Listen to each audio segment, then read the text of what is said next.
talked about it a little bit in the press conference. Just wanted to see how you've assessed the situation, and is there a time frame that you want to see something or someone evolve either in the next week or so, or even the next couple of days before Colorado? Well, it would have been nice to have already been decided if someone had jumped out, but it's not the case.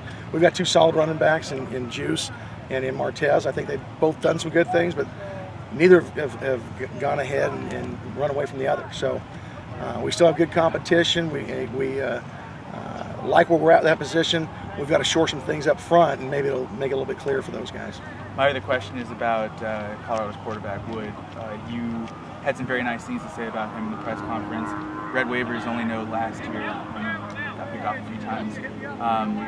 What can you tell Red waivers about this guy that, in this new system that they didn't see last year? Just to not underestimate the guy. Well, I mean, he's a guy that was a 4-star pick out of Texas. The University of Texas signed him, and I think everybody knows what kind of talent that they get. He was in a competition, and it didn't work out for him, so he transferred to the University of Colorado, and he won a job there.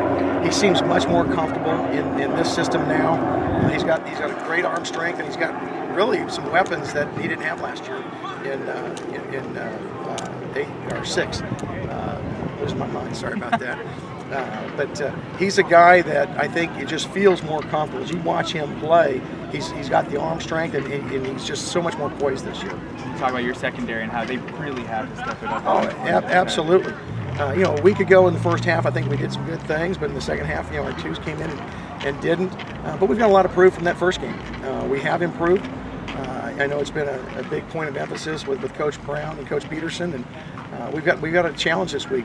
This guy's had two 200-yard catch games in a row, and we've got to slow him down. Know where Richardson's at. Coach, what was the first positive impression of Davante Adams made? Was it something you saw in film? Was it something you did in practice? Was it a game last year? What was the first time that the first time that we noticed him? That you noticed him? Yeah. It was probably our first spring here.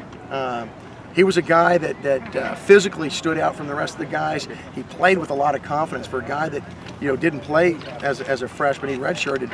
He acted like he had been there, and he went and he worked, kind of like a freshman, but a little bit more like an upperclassman. And so just seeing his work ethic and the way he carried himself, we thought this guy's got a chance to be pretty good. When a guy catches 102 balls as a freshman, is it hard to make an impression on him that he has to improve? Well, I think you show him the tape where he had quite a number of drops. Hey, what's going on, man? That he's got the ability to make those plays, but he just didn't. And so for him, it's about consistency. He's worked his tail off in the weight room as far as being stronger. He's got to get stronger versus press coverage. He knows that, and I like the fact that he's worked at it. It showed him 26 and it could have been 128. Yeah. So how does he respond to that? Well, I think he takes it as a challenge. He's got a lot of pride, and he realizes, he should have made those plays. And if you drop 1 or 2 of those, that's going to be understood. 128 catches and 1 or 2 drops, but his ratio, catching 102 and dropping 26, that's not him. He's got to do much better than that.